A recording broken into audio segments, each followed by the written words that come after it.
اللہ تعالیٰ نے ہم کو بہت ساری ایسی خصوصیات سے نوازا ہے، ایسے امتیازی اوصاف عطا فرمائے ہیں جو اللہ تعالیٰ نے دنیا میں اپنی کسی اور مخلوق کو نہیں دی۔ انسان اللہ تعالیٰ کی بہت یونیک مخلوق ہے، اور وہ امتیازی خصوصیات، وہ اسپیشل چیزیں جو اللہ تعالیٰ نے ہم انسانوں کے علاوہ ہم کسی کو نہیں دی، انہی خصوصیات میں سے ایک خصوصیت ہے حیا، شرم، مونیسٹی۔ اللہ تعالیٰ نے ہم انسانوں کے اندر حیا کا شعور رکھا ہے، شرم رکھی ہے، لحاظ رکھا ہے، اور اسی حیا کے شعور کا نتیجہ ہے کہ الحمدللہ ہم لباس پہنتے۔ یہ لباس جو ہے یہ ہماری حیا کا نتیجہ ہے، اور یہ لباس ہماری خصوصیت ہے، ہمارا امتیاز ہے، ہمارا شرف ہے، ہماری فضیلت ہے۔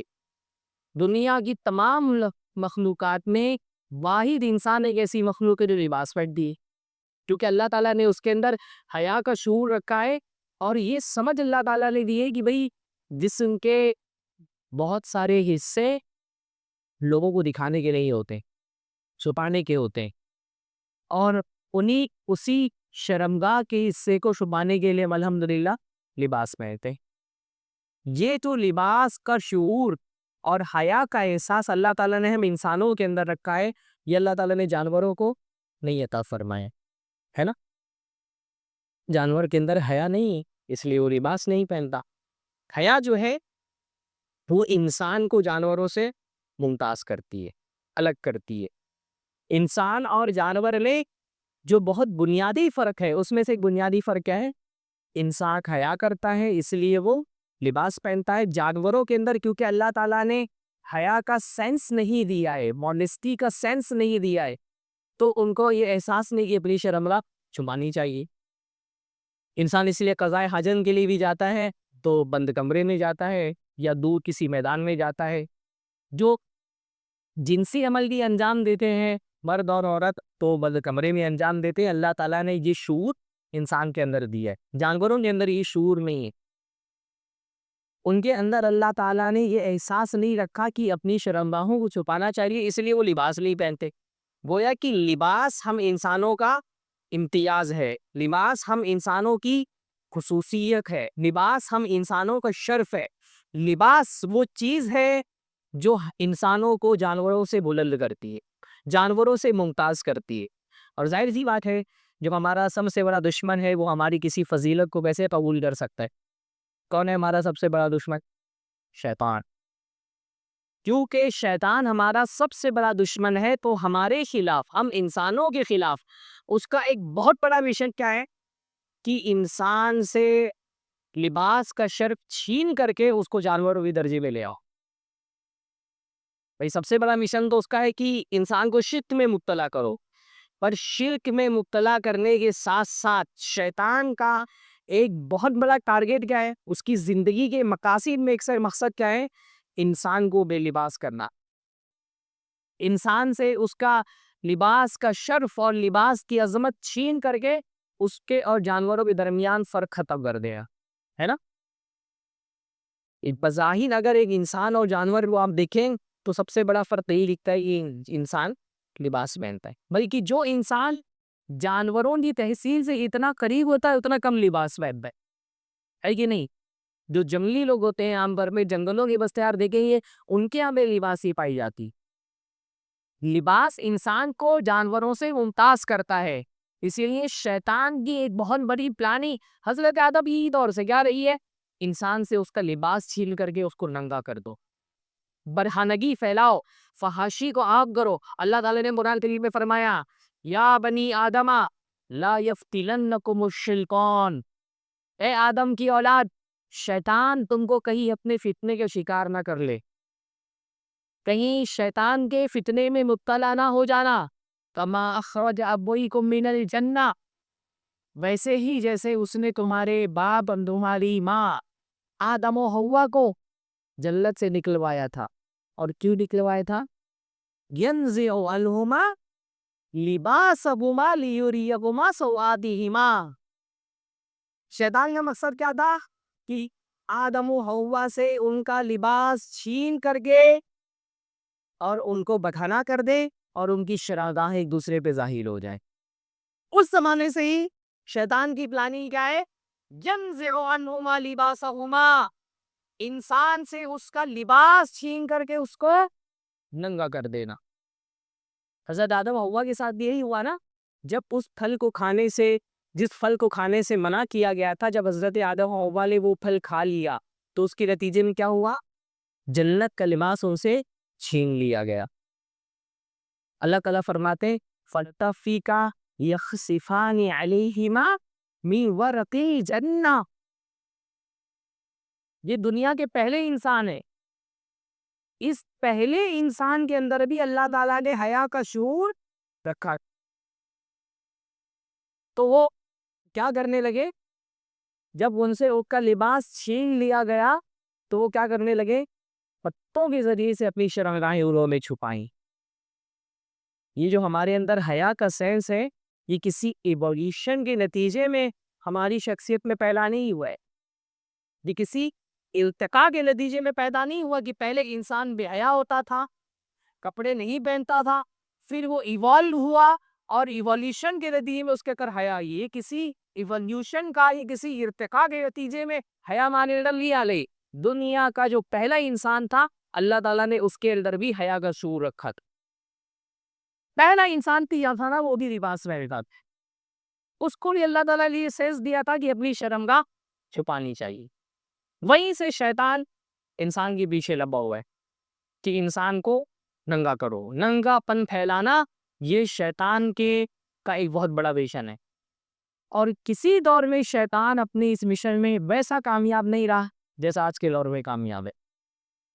آج شیطان کو ننگا پن اور فحاشی پھیلانے میں جو کامیابی ملی ہے، کسی انسانی دور میں بھی ایسی کامیابی نہیں ملی. یعنی ہر زمانے میں اچھے لباس پہننا ہر زمانے میں شرفا کی علاوہ سمجھی جاتی ہے نا. ہر زمانے میں تھوڑا بہت ننگا پن رہا ہے، پر یہ ننگا پن شرافت کے علاوہ کمی نہیں سمجھا جاتا. میں تو ماشاءاللہ دیکھ رہا ہوں، آج میں مختلف علاقوں میں دورے کرتا رہتا ہوں. رامپور والوں کو جب میں لباس کا سینس دیکھ رہا ہوں، وہ میں نے یہی دیکھا ماشاءاللہ. ہاں، یہاں ہر آدمی، مطلب علماء میں اور عام آدمی میں تفریق نہیں دکھ رہی. اللہ اس کو باقی رکھے. ہاں، اچھا لباس پہننا، اپنے جسم کو چھپانا، یہ ہمیشہ معاشرے کے شریف لوگوں کی علامت سمجھا جاتا رہا ہے. ٹھیک ہے، ہندوستانی معاشرے میں اور بھی بہت سارے معاشروں میں ننگا پن تھا، پر یہ ننگا پن شرفا لیا نہیں تھا. شرفا کی عورتیں تو پردہ کرتی تھی، ان کی تو ڈولیاں نکلتی تھی تو دکانوں میں ساتھ پردے ڈال دیے جاتے تھے. نظروں کو گستاخی کی اجازت نہیں ہوتی تھی. ننگا پن عام طور پہ معاشرے کی جو پست سمجھے جانے والے لوگ تھے. جیسے ہندوستان میں بہت سارے علاقے ایسے تھے جہاں دلت اور وہ اجازت نہیں تھی کہ وہ بلاؤز پہن سکیں. ساؤتھ وغیرہ میں باقاعدہ ٹیکس دینا پڑتا تھا. بلاؤز پہننا یعنی جو اپنی اپر باڈی ہے اس کو چھپانا، یہ صرف جو براہمی اور اونچے طبقے کی عورتیں ہوتی تھی نا، انہی کا حق سمجھا جاتا. اور دلت عورتوں کو بلکہ بعض عورتوں نے ٹیکس دے کر کے بلاؤز پہنے. یعنی ننگا پن معاشرے کے اندر تھا، پر یہ ننگا پن کبھی بھی شرف نہیں سمجھا گیا، اس کو کوئی کمال نہیں سمجھا گیا. شریف لوگوں کے علامت یہی سب جاتی تھی کہ وہ مکمل لباس پہنتے. آج کے دور میں شیطان نے کیا کیا ہے؟ اس نے ننگے پر کو ایک آرٹ بنا لی ہے. برہنگی اور مہنگا پن ایک فن بن گیا ہے. ننگے پن کو اس نے روشن خیالی کی علامت بنا دی ہے. یعنی آپ دیکھیں، آپ لوگ تو مجھ سے زیادہ سوشل میڈیا کے حالات سے واقف ہیں.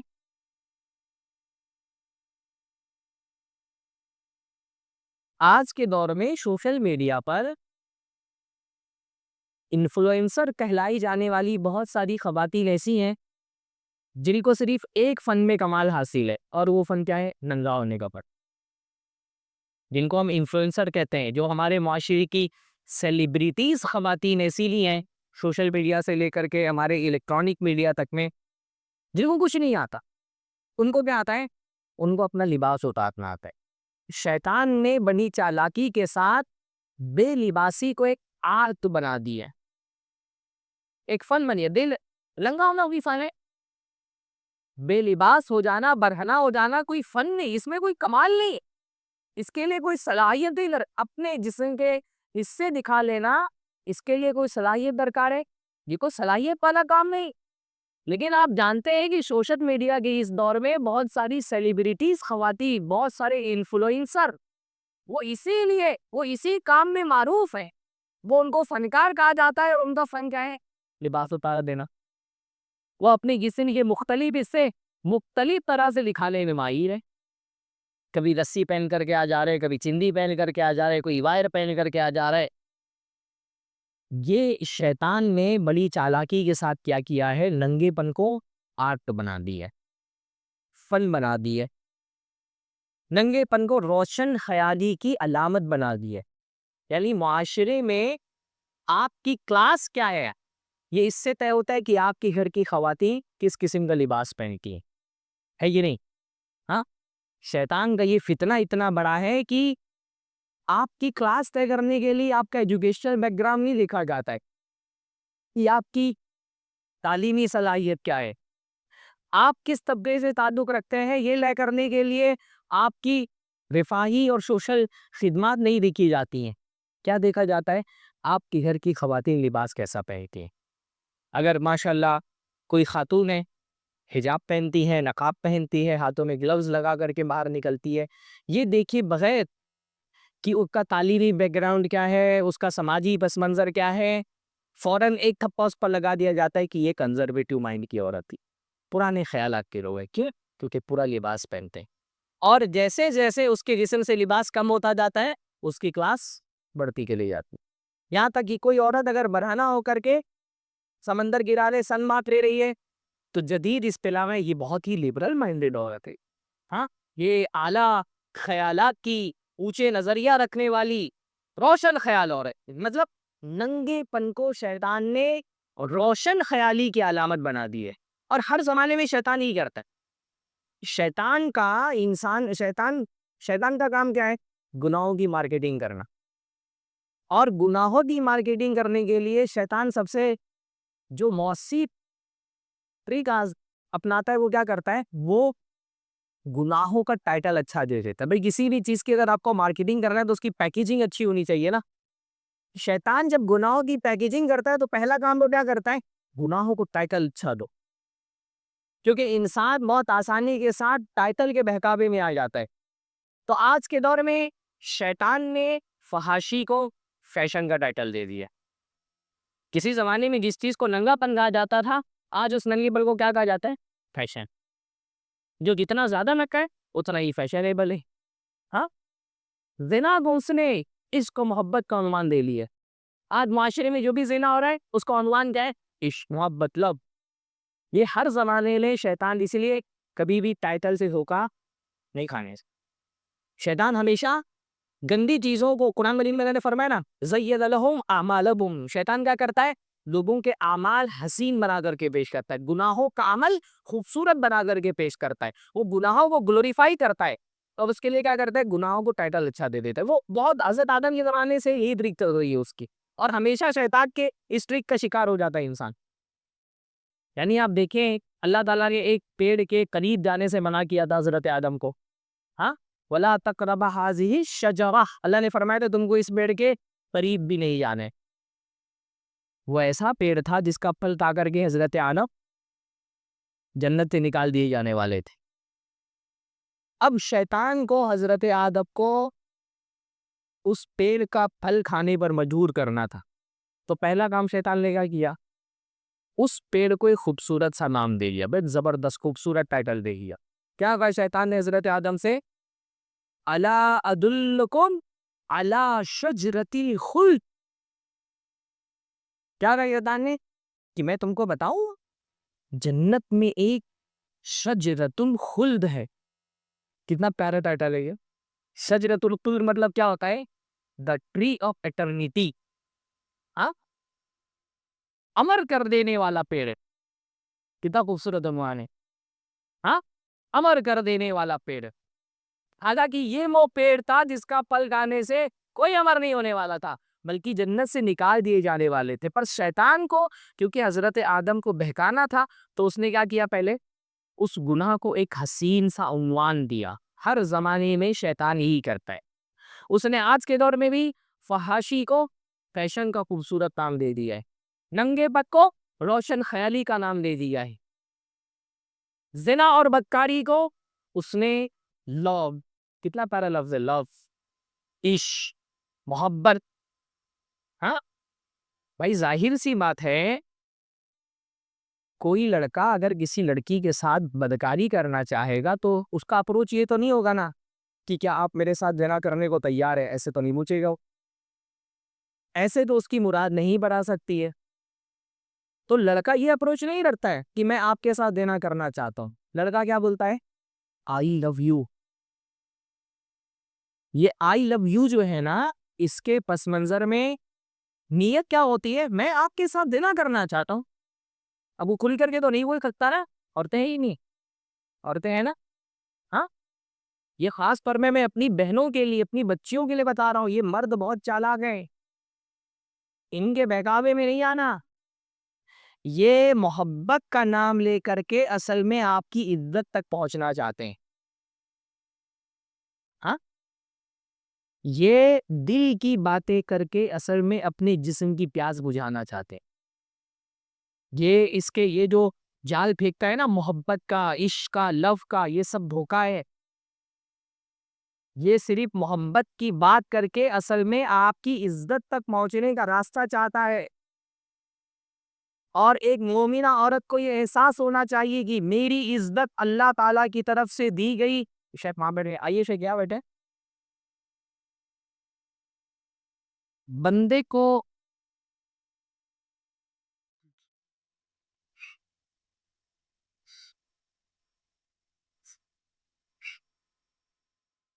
ایک مسلمان عورت کو یہ احساس ہونا بہت ضروری ہے کہ اس کی جو عزت ہے نا، یہ اللہ کا دیا ہوا سب سے بڑا خزانہ ہے جو اس کے پاس موجود ہے، اس کا سب سے قیمتی سرمایہ ہے۔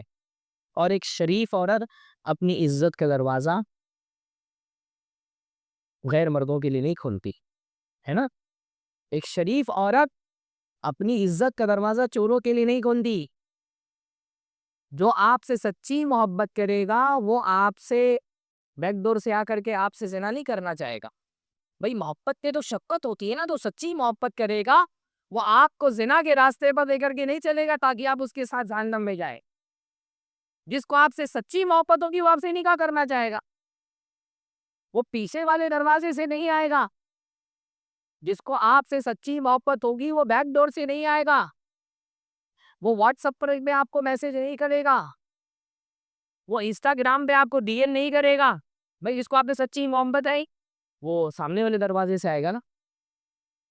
شریف عورت کو یہ احساس ہوتا ہے بھئی آپ کی عزت آپ کا خزانہ ہے، اور خزانے کے دروازے چوروں کے لیے نہیں کھولے جاتے ہیں، شہزادوں کے لیے کھولے جاتے ہیں۔ اور بیک ڈور سے چور آتا ہے، شہزادے نہیں آتے۔ آپ کی حیثیت ایک شہزادی کی ہے، جیسے ایک شہزادی اپنے سنگھاسن پر بیٹھی ہے، ہر پاؤں لیکن ہیری اس سے کانٹیکٹ نہیں کر سکتا نا۔ اس شہزادی تک پہنچنا ہے تو پہلے اس کے دربان سے ملنا پڑے گا۔ ایک مومنہ عورت شہزادی کی طرح ہوتی ہے، یہ شہزادی ہر کسی کو ایکسیس نہیں دیتی۔ اس تک پہنچنا ہے تو پہلے اس کے دربان سے ملنا پڑے گا۔ جو اس کا محافظ ہے، کون ہے وہ دربان؟ اس کا والد، اس کا گارجین، والد ہے تو والد، والد نہیں ہے تو بھائی، بھائی نہیں ہے تو دادا، چاچا، ہے نا۔ جس کو اس عورت شہزادی تک پہنچنا ہے پہلے اس کے دربان سے ملے، وہاں نکاح کا پیغام دے، پھر وہ مناسب سمجھے گا تو بات کرے گا، یہاں تک کہ بات بڑھائے گا۔ میری بہنوں کو چاہیے کہ یہ شعور اپنے اندر پیدا کریں۔ آج کا دور بے حیائی کا دور ہے، اور اس بے حیائی کے دور میں بہت مرتبہ وہی والی عورتیں شیطان کی فطروں کا شکار ہو جاتی۔ اچھا یہ تھوڑا سا ہم لوگ آگے آ جائیں، پیچھے جگہ کم پڑ رہی ہے، بہن جائے کیمرے کے آگے بھی بڑھیا، کیا ہے نا۔ خطیب کو جتنا ایکسپریشن ملتا ہے نا اتنی اندر سے تقریر نکلتی ہے۔ قریب رہنا چاہیے. ریکارڈنگ وغیرہ تو ہوتی ہی رہے گی.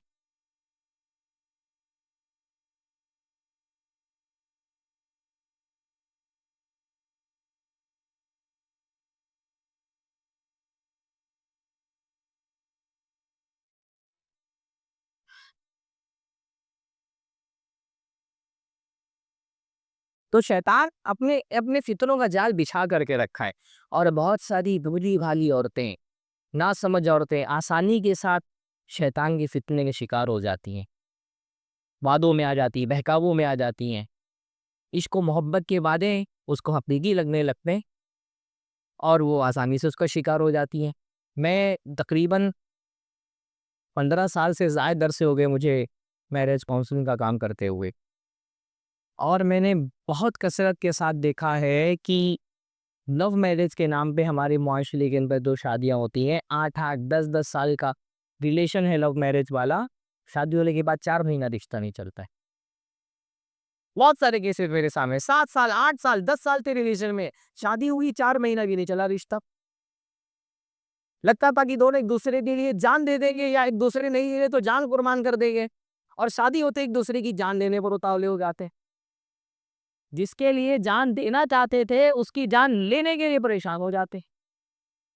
کیونکہ یہ شادی سے پہلے کا جو ریلیشن ہوتا ہے نا، یہ حرام ریلیشن ہے، یہ دھوکے والا ریلیشن ہے. یہاں لڑکا جو اپنے آپ کو ظاہر کر رہا ہوتا ہے وہ ویسا ہوتا نہیں، اور لڑکی بھی ایسا اپنے آپ کو ظاہر کر رہی ویسی نہیں ہوتی ہے. صورتحال مطلب جو شاعرانہ زبان میں عاشق مزاج آدمی جس طرح کی باتیں کرتا ہے، ہاں، یارو شب فراق میں رویا میں اس قدر تھا، چوتھے آسمان بے پانی کمر کمر ہے. وہ تو تو عورتیں تو جھوم پسند کرتی ہیں نا، ان کو مبالغے والی باتیں بہت پسند آتی ہیں. تو وہ تو آسمان سے چاند تارے توڑ کر کے قدموں میں لا کر بچھانے کی باتیں کرتا ہے، اور خوشی ہوتی ہے. پر حقیقت یہی ہے کہ وہ شخص جو آسمان سے چاند تارے توڑ کے لا کے قدموں میں بچھانے کی بات کرتا تھا، شادی ہو جاتی تو صبح ناشتہ لانا بھاری پڑتا ہے، بچے کو اسکول چھوڑنا بھاری پڑتا ہے. یہ سب بہکاوے میں نہیں آنا چاہیے، نہ مردوں کو نہ عورتوں کو. از ایک آدمی جو لوگ یہ سمجھتے ہیں نا کہ شادی سے میں نے ریلیشن رکھ لے تاکہ جانچ لے کہ لڑکا کیسا ہے. شادی سے پہلے خود آدمی کو نہیں پتا ہوتا ہے وہ شادی کے بعد کیا بننے والا ہے. عورت کیا پہچان پائی؟ ہم کو خود نہیں پتا ہوتا ہے شادی کے بعد کہ ہم کیسے شوہر بنیں گے. عورت کیا پہچان پائے گی اس کو؟ آدمی جو ظاہر کر رہا ہوتا ہے وہ ہوتا نہیں، جو ہوتا ہے اس کی جو صلاحیتیں ایز اے شوہر مطلوب ہے. شادی سے پہلے وہ صلاحیتیں آپ بھاپ ہی نہیں سکتی ہے نا بھئی. شادی سے پہلے تو قول ہی قول ہے، شادی کے بعد عمل ہی عمل ہے. شادی سے پہلے عاشق کو کیا کرنا ہے بھائی؟ صبح شام 2 مرتبہ آئی لو یو بولنا ہے بس. ہاں، میرے بابو نے کھانا کھایا کہ نہیں، پانی پیا کہ نہیں، یہی پوچھنا ہے اس کو.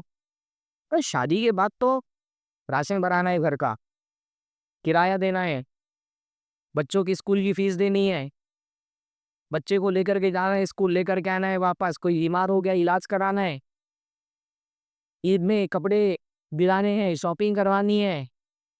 ایک شوہر کی محبت اور ایک عاشق کی محبت میں بہت فرق ہوتا ہے. عاشق کی محبت قول ہوتی ہے، شوہر کی محبت فعل ہوتی ہے. اسی لیے نا شادی کے بعد ہم مرکوں کو زیادہ I love you بولنے کی ضرورت نہیں پڑتی. بولنا چاہیے لیکن ضرورت نہیں محسوس ہوتی، کیونکہ آدمی کی شوہر کی محبت وہ محنت سے کمایا ہوا پیسہ ہے جو بغیر کسی بدلے کے لا کر کے وہ یاد میں رکھ دیتا ہے. ماشاءاللہ. ہاں، ایک آدمی، ہمارے بہت ساری خواتین بولتی میرے شوہر مجھ سے محبت نہیں کرتے. ہاں، وہ ٹی وی فلموں میں دیکھتی ہیں عاشقوں والی محبت تو چاہتی شوہر بھی ویسا عاشق بن جائے. بھائی شوہر کی محبت وہ پیسہ ہے جو وہ کما کر کے محنت سے لا کر کے آپ کے ہاتھ میں رکھ دے رہا ہے. ہماری بہنوں کو یہ نہیں پتا ہے کہ یہ 4 پیسہ کمانے کے لیے بازار میں آدمی اپنا وقت، اپنی صلاحیت، اپنی انا، اپنا غرور کیا کیا بیچتا ہے، تب جا کر کے اس کو 4 پیسے حلال کے ملتے ہیں. کتنا کچھ جھیلتا ہے معاشرے کے اندر. وہ اپنے باس کی گالیاں سہ رہا ہے، وہ اپنے جو ہے کسٹمر کی بکواس سہ رہا ہے، کتنی تکلیفیں جھیل کر کے وہ 8,000 10,000 20,000 25,000 50,000 وہ کما کر کے لا کر کے آپ کے ہاتھ میں ڈال رہے. واللہ ایک شوہر کی سب سے بڑی محبت وہ حلال کا پیسہ جو لا کر کے آپ کے پاس رکھ رہا ہے. اس کی اس محبت کو کسی آوارہ عاشق کی محبت سے کمپیر مت کریے. میں نے دیکھا بہت ساری لڑکیاں بیچاری بھولی بھالی آسانی کے ساتھ بہکاوے میں آ گئیں کسی لڑکے کے عشق میں گرفتار ہو کر کے, اور اس کی بڑی چکنی چپڑی باتوں میں آ کر کے, اور جب شادی ہو گئی, جو لو میرج ہمارے معاشرے کے اندر ہوتے ہیں وہ اسی طرح سے ہوتے, گھر والوں کو کوئی سپورٹ نہیں, بھاگ کر کے شادی کر دی. شادی کے بعد احساس ہوا کہ یہ جو ہینڈسم سا بندہ دکھ رہا تھا اس کی خوبصورتی سے پیٹ نہیں بھرتا ہے. ایک عورت کو شادی کے بعد یہ احساس ہوتا ہے کہ ایک شوہر کے اندر اصلی صلاحیت اس کا انصاف مزاج ہونا ہے, اس کا محنتی ہونا ہے, اس کا ذمہ دار ہونا ہے, اور یہ ذمہ داری شادی سے پہلے نہیں دکھائی دیتی ہے. عورت کا بھی یہی معاملہ ہے, مطلب شادی سے پہلے اس کو کیا کرنا ہے بھئی, سج رج کر کے 2-4 سیلفی لے کر کے بھیجنا ہے بس. بس شادی کے بعد تو اس کو چولہا سنبھالنا ہے, روٹی بنانی ہے, دال چاول بنانا ہے. تو یہ جو ہمارے ذہن میں خباثت ڈال دی گئی ہے جدید معاشرے کے اندر کہ شادی سے پہلے ریلیشن لگ کر کے ایک دوسرے کو ہانپ لو, کسی ریلیشن سے آپ پہچان نہیں سکتے کہ بندہ شادی کے بعد کیا بنے گا, بندی شادی کے بعد کیا بنے گی. اس لیے شریعت نے یہ اصول رکھا ہے. ٹھیک ہے, لڑکی کا اپنا معیار ہونا چاہیے, لیکن ایک انسان کے اندر شوہر, اچھا شوہر بننے کی صلاحیت ہے کہ نہیں ہے, یہ لڑکی نہیں پہچان سکتی. وہ تو بہت بھولی والی ہے, وہ تو جذبات میں آ جاتی ہے. اس لیے اللہ تعالیٰ نے اس کا ایک دربان طے کر دیا ہے. مسلمان لڑکی تو پھول کی طرح ہوتی ہے, پھول بہت خوبصورت ہے, اور خوبصورت پھول کو توڑنے کے لیے بہت سارے ہاتھ بڑھتے ہیں. تو شریعت نے کیا کیا ہے, پھول کی حفاظت کے لیے اللہ تعالیٰ نے کیا پیدا کیے, کانٹے. یہ مسلمان عورت ایک پھول کی طرح ہے, اس کی حفاظت کے لیے اللہ تعالیٰ نے اس کے گرد دربان کے کانٹے لگا دیے کہ کوئی ہاتھ اگر بغیر ان دربان کی ہوئے بغیر اگر تو اس پھول کو توڑنے کی کوشش کرے تو اس کا ہاتھ یہ زخمی کر دے. تو یہ شیطان کا بہکاوا ہے. شیطان گناہوں کو خوبصورت خوبصورت ٹائٹل دے دیتا ہے. نہیں, ہمارے معاشرے میں آپ دیکھیں, مارکیٹ میں جو جتنا بڑا بےایمان ہے اس کو اتنا ہی بڑا ہوشیار سمجھتے ہیں. بے ایمانی کا نام شیطان نے ہوشیاری رکھ دیا ہے. ہاں, بولتے بزنس سینس بہت اچھا ہے اس کا. جو بے ایمان آدمی بولے کہ اس کا بزنس سینس بہت اچھا ہے. بدکاری کو اس نے زنا کا نام دے دیا. یعنی ایک بہت گندا لفظ ہمارے معاشرے کے اندر استعمال ہوتا تھا کسی دور میں, اب وہ متروک ہو گیا. اور یہ گندا لفظ اس تعلق کے لیے اس لیے استعمال ہوتا تھا کیونکہ یہ تعلق بھی گندا ہے. ایک لفظ ہمارے یہاں معاشرے میں کہا جاتا تھا رکھیل, بہت گندا لفظ ہے. پر یہ لفظ گندا کیوں ہے, کیونکہ یہ تعلق بھی گندا ہے. رکھیل جس کو بولتے تھے, کوئی عورت اگر بغیر شرعی نکاح کے کسی مرد کے ساتھ رہ رہی ہے تو اسی عورتوں کو کیا کہا جاتا تھا, رکھیل ہے یہ. ہاں, داشتہ کہا جاتا تھا اردو میں کی داشتہ ہے. اب شیطان نے کیا کیا, اس تعلق کو پھیلانے کے لیے سب سے پہلے اس کا نام چینج کر دیا. اب رکھیلوں کو کیا کہا جاتا ہے, لیونگ ریلیشن. کتنا خوبصورت نام لے دیا بھائی. یہ لیونگ ریلیشن ہی تو وہ چیز ہے جس کو ہمارے معاشرے کے اندر کبھی کہا جاتا تھا رکھیل رکھنا. اس کو لیونگ ریلیشن کا, یہ کیسا ریلیشن ہے بھائی؟ ریلیشن تو وہ ہوتا ہے جس کو شریعت ریکگنائز کرتی ہے, اس کو سماج ریکگنائز کرتا ہے, اس کو قانون ریکگنائز کرتا ہے. ریلیشن وہ ہوتا ہے جس میں دونوں طرف کی رسپانسبلٹیز ہوتی ہے, دونوں طرف رائٹس ہوتے ہیں, حقوق ہوتے ہیں, ذمہ داریاں ہوتی ہیں. یہ کون سا ریلیشن ہے جس میں نہ کوئی رائٹ ہے, نہ کوئی رسپانسبلٹی ہے, نہ اس کو شریعت مانتی ہے, نہ سماج مانتا ہے, اور اس کو لیونگ ریلیشن کا نام دے دیا. تو شیطان اس طرح سے اپنے جال پھیلاتا ہے اللہ کے بندوں کو حرام کاری میں ملوث کرنے کے لیے, اپنا فتنہ معاشرے کے اندر عام کرنے کے لیے. اور آج کے دور میں شیطان اپنے اس فتنے میں جتنا کامیاب ہے, کسی انسانی تاریخ میں شیطان فحاشی کو پھیلانے میں اتنا کامیاب نہیں تھا. شرک کے بعد سب سے بڑا فتنہ اس وقت جو ہماری نسلوں کو درپیش ہے وہ ہے فحاشی کا فتنہ, ننگے پن کا فتنہ. یہ ننگا پن مسلم معاشروں کے اندر آ گیا ہے. سوشل میڈیا پہ, مطلب جس مسلمان عورت کے بارے میں کبھی ہمارے معاشرے کے اندر یہ تصور نہیں کیا جا سکتا تھا کہ وہ بغیر نقاب کے گھر سے باہر نکلے, بلکہ عام طور میں مسلم معاشروں کے اندر جو ہماری مشرقی تہذیب ہے, اس مشرقی تہذیب میں عورتیں گھر سے باہر نہیں نکلتی تھی, بلکہ گھر کے اندر زنان خانے الگ ہوتے تھے مردوں کے. زنان خانوں میں مردوں کو جانے کی اجازت نہیں ہوتی تھی. اتنا سیپریشن نہ ہمارے معاشرے کے اندر. نقاب پہن کر کے نکلنا تو ایک بڑی بات ہے, بغیر نقاب مطلب عام طور پہ عورتوں کا مزاج یہ تھا کہ وہ بازاروں میں سڑکوں پہ نہیں دکھائی دیتی تھی. مشرقی معاشرے کی, ہندوستانی معاشرے کی بات میں کر رہا ہوں, نقاب میں بھی نہیں دکھتی تھی. آج شیطان نے فحاشی کا جال ایسا پھیلایا ہوا ہے کہ اس مسلم معاشرے کی عورت باقاعدہ ٹک ٹاک پر، انسٹاگرام پر، یوٹیوب پر اپنے فحش ویڈیو بنا کر کے ڈانس کے اور اپلوڈ کر رہی ہے۔ انفلوئنسر بننے کی ایک ایسی ہوڑ لگی ہوئی ہے، ایک ایسی دوڑ لگی ہوئی ہے کہ ہر عورت سوچ رہی کہ میں کتنے کپڑے اتار دوں کہ مجھے بھی وہ سیلیبریٹی والا درجہ مل جائے۔ کتنی گری ہوئی سوچے کہ ایک عورت اپنے فالوورز بڑھانے کے لیے، چند پیسے کمانے کے لیے، معاشرے میں شہرت حاصل کرنے کے لیے وہ کوئی علمی خدمت نہیں کرنا چاہتی، وہ کوئی سماجی خدمت نہیں کرنا چاہتی، وہ صرف یہ سوچتی ہے کہ میں کپڑے اتار کر کے معاشرے کے اندر مشہور ہو جاؤں۔ کتنی گری ہوئی سوچ ہے جس کا شکار شیطان نے آج کے زمانے کی عورتوں کیا ہو۔ اور یہ سوچ کسی زمانے میں بہت اپر کلاس میں پائی جاتی تھی، جو بہت ایلیٹ کلاس تھا معاشرے کا، یا تو اس کے اندر ننگا پن پایا جاتا تھا یا معاشرے کی جو طوائفیں ہوتی تھی ان کے اندر ننگا پن پایا جاتا تھا۔ یہ ہمارے معاشرے کی بات کر رہا ہوں، یہ ہمارے معاشرے میں اس قسم کا ننگا پر جن لوگوں میں پایا جاتا تھا ان کو طوائف کہا جاتا تھا۔ جو رسیل عورتیں بھی ہوتی تھی، میں نے کہیں پر ایک آرٹیکل پڑھا جو بالی ووڈ کی تعریف پر تھا، جو ہماری فلم انڈسٹری کی تعریف ہے۔ اس آرٹیکل میں تاریخ لکھتے ہوئے انہوں نے بتایا کہ ہندوستان میں جب فلمیں بننے کا رواج شروع ہوا تو ابتدائی جو فلمیں بنتی تھی اس میں جو عورتوں کا رول ہوتا تھا وہ مرد لوگ کرتے، کیونکہ عورتیں اویلیبل نہیں تھیں۔ جو عورتوں کا کردار ہوتا تھا وہ مرد عورت بن کر کے انجام دیتے تھے، کیونکہ عورتیں پردے میں آنے کو تیار نہیں تھی۔ ایسی عورتیں نہیں ملتی تھی جو پردے پہ آ کر کے اپنے جسم کی نمائش کریں، اپنا چہرہ بھی دکھائیں، یہ بھی گوارا نہیں تھا کسی شریف عورت کو۔ حتیٰ کہ جو بھانڈ براسی قسم کے لوگ ہوتے تھے نا بھانڈ جو طبلہ وبلہ بجاتے تھے، وہ تک فلموں کے لیے موسیقی دینا اپنی شان کے خلاف سمجھتے تھے۔ آپ تاریخ پڑھیے، ہمارے معاشرے کے اندر فلم انڈسٹری کو اچھی نگاہوں سے نہیں دیکھا جاتا تھا۔ گانا گانے والے، جو طبلے بجانے والے، وہ فلموں کے لیے موسیقی دینا اپنی شان کے خلاف سمجھتے تھے۔ تو جو عورتوں کا رول ہوتا تھا وہ مرد عورت بن کر کے انجام دیتے تھے۔ تو کسی ڈائریکٹر کے ذہن میں یہ بات ہے کہ نہیں، میں تو عورت کی فلور یہ کسی عورت کو ہی کاسٹ کروں گا، تو وہ طوائفوں کے پاس گیا، جسم پرست عورتوں کے پاس، اور ان کو اپروچ کیا کہ آپ ہماری فلم میں آئیں، ہم آپ کو کوئی ہیروئن کا رول دینا چاہتے ہیں۔ تو طوائف نے یہ جواب دیا کہ ٹھیک ہے، میں بے حیا ہوں، جسم پروشی کرتی ہوں، لیکن اتنی بھی بے حیا نہیں ہوں، جو کچھ بھی میں غلط کام کرتی ہوں اپنے گھر کے دروازے بند کر کے پردہ گرا کر کے کرتی ہوں۔ میں اتنی بے حیا نہیں ہوں کہ اپنے چہرے کی نمائش جا کر کے پردے پہ کرو۔ یہ حیا کا شعور ہمارے معاشرے کے اندر کتنا سال ہوا وہ ایسو ہماری فلم انڈسٹری کی تعلیم مشکل سے زیادہ آئی کی ہے۔ 100 سال پہلے یہ صورت آئی تھی، معاشرے کے اندر حیا کا یہ شعور تھا۔ 100 سال کا عرصہ گزرا ہے، دیکھیے ذہنیت کتنی تبدیل ہو گئی ہے۔ اب تو ایک دوڑ لگی ہوئی ہر عورت ہیروئن بننے اور سیلیبریٹی بننے اور انفلوئنسر بننے کی چکر میں۔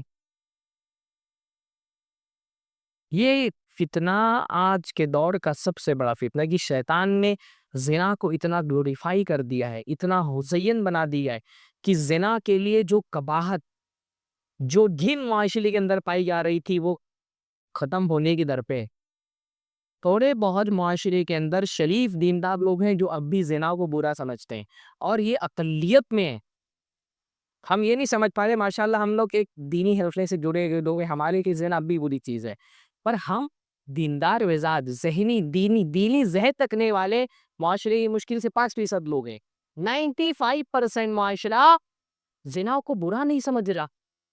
زنا کے کبھی ہونے کا، خاص طور پہ زنا بھی رضامندی کے ساتھ زنا کے کبھی ہونے کا تصور لوگوں کے ذہن سے نکل گیا ہے۔ مطلب اب معاشرہ اس درجے میں پہنچی ہے کہ ماں کو پتا ہے کہ لڑکی پڑھنے کے لیے جا رہی ہے، اس کا کوئی ریلیشن ہے، باپ کو بھی پتا ہے وہ خود بوائے فرینڈ سے اپنے ملا رہی ہے اپنے باپ کو۔ یہ تصور مسلمانوں میں تو غیر مسلموں میں بھی نہیں تھا، لیکن فحاشی پھیلانے کے اس مشن میں آج شیطان اتنا کامیاب ہے کہ اس نے زنا کو پروڈکٹ بنا دیا ہے۔ بے حیائی کو اتنا زیادہ پھیلا دیا ہے معاشرے کے اندر کہ ہم میں مسجد میں بیٹھا ہوا، ہم لوگ تو ماشاءاللہ دین سے جڑے ہوئے لوگ ہیں نا، ہم میں کوئی آدمی یہ گارنٹی نہیں دے سکتا کہ 24 گھنٹے میں اس میں کسی نامحرم کی شکل موبائل پہ نہیں دیکھنی۔ کون گارنٹی دے سکتا ہے؟ ہاں بے حیائی کو ایسا معاشرے کے اندر پھیلا دیا کہ دیندار آدمی نہیں بس پا رہے. ہر چیز ون کلک اوے. زنا کو بھی شیطان نے ون کلک اوے بنا دیا. آپ کسی یوٹیوب کھول رہے ہیں, کسی عالم دین کی تقریر سن رہے ہیں, نیچے ریکمنڈیشن میں کوئی ویڈیو آ جا رہا ہے. ریلز کا جو فتنہ ہے وہ تو ہے ہی اپنی جگہ پر. اور ہر آدمی کی جیب میں موبائل ہے, اور یہ موبائل شیطان کا سب سے بڑا ہتھیار بنا ہوا ہے پہاڑی پھیلانے کے لیے. اس گندگی کو ذہن و دماغ میں بھرا جا رہا ہے. اور بہت اللہ کا بندہ ہی ہوگا, بہت بڑا ولی ہوگا جو اس گندگی کے دور میں بھی جس نے اپنے دامن کو صاف رکھا ہوا ہے. کہ انسان کی شہوتوں کو بھڑکا رہا ہے شیطان. اس کی جو چاہت ہے, اللہ تعالیٰ نے جو فطری چاہت اس کے اندر رکھی ہے, جو جنسی خواہش اس کے اندر رکھی ہے, اس جنسی خواہش کو بھڑکانے کے لیے ہر طرح کے وسائل کا استعمال کیا جا رہا ہے. موبائل میں زنا بھی کرائیں, میگزینز میں زنا ہے, کولڈ ڈرنک میں زنا ہے, فلموں میں زنا ہے, ہر جگہ بے حیائی ہے. عورت کا لباس چھین کر کے اس کو ٹنگا دیا گیا معاشرے کے اندر, اور اس کے ذہن میں یہ بات ڈال دی گئی کہ یہ تمہاری آزادی.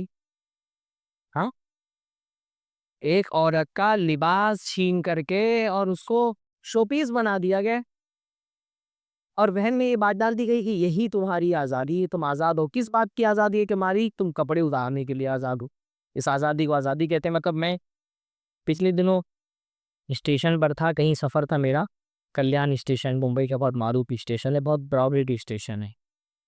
تو میں نے ہولڈی پہ دیکھا کہ ایک عورت بہت برہنہ حالت میں, صرف اوپر سے اس نے ٹاول اوڑا ہوا ہے اور بال کھلے ہوئے, صرف ایک ٹاول پہنا ہوا ہے, اور جیسے واش روم جیسی کوئی صورتحال ہے, اور اس سے نکل رہی ہے باتھ روم سے. تو میں نے سوچا کہ بھائی کلیان جیسے اسٹیشن پہ ایسی بے حیا تصویر لگی بھی ہے, تو یہ کس چیز کا اشتہار ہے؟ یہ کس کا اشتہار ہو سکتا ہے؟ پہلے ہمارے یہاں معاشرے میں ممبئی کی حالت جانتا ہوں, ہمارے یہاں ہولڈی پہ تھوڑی سی لی کوئی فحش تصویر لگ جاتی تھی, ہمارے یہاں شیوسینا کی جو کارکن ہوتے تھے وہ پھاڑ دے رہے تھے پوسٹر. اتنا شعور ہے مسلموں کے اندر بھی تھا حیا کا. اب یہ دیکھ رہا ہوں کہ بیگ اسٹیشن میں ایک تصویر لگی ہوئی ہے ایک خاتون کی برہنہ حالت میں, صرف اس اوپر سے اس نے ایک ٹاول پہنا ہوا ہے. تو میں نے سوچا کہ بھائی یہ کس چیز کا اشتہار ہوگا؟ یہ شاید ٹاول کا اشتہار ہو, یا اس عورت میں بال پھولے ہوئے تو ہو سکتا ہے کوئی شیمپو کا ایڈ ہو, یا کوئی کریم وغیرہ کا ایڈ ہو, صابن کا ایڈ ہو. ابھی کیا چیز ہے جس کو بیچنے کے لیے ایک عورت کو ننگا کر کے لوگوں کے سامنے پیش کیا جا رہا ہے؟ تو نیچے میں نے دیکھا تو ریئل اسٹیٹ کا ایڈ تھا. کسی بلڈر نے, یعنی ایک بلڈر کو اپنا فلیٹ بیچنا ہے, تو فلیٹ بیچنے کے لیے بھی وہ کیا استعمال کر رہے ہیں؟ عورت تو لگا کر دو. کیونکہ انسان کی سائیکالوجی یہی ہے نا کہ ایسی چیزیں فوراً مردوں کی نظر جو ہے نا, وہ مردوں کی نظروں کو اٹریکٹ کرتی ہے. کوئی حسین سا اگر فلیٹ کا ماڈل بنا کر کے رکھ دیتا, کب آدمی نہیں دکھتا اس طرف نا. سرمایہ دار اپنا بینک بیلنس بنانے کے لیے عورت کو ننگا کر رہے ہیں. جو ہمارے معاشرے کا کیپٹلسٹ ہے نا, اس نے اپنے سرمایہ کو بڑھانے کے لیے کیا کیا ہے؟ عورت کو ننگا کر دیا ہے, اور اس کے ذہن میں یہ بات ڈال دی یہ تمہاری آزادی, کہ تم آزاد ہو. یہ کون سی آزادی؟ ہاں, ہر طرف سے انسان کی شہوت کو بھڑکانے اور انسان کی جنسی خواہش کو ابھارنے کی کوششیں ہو رہی.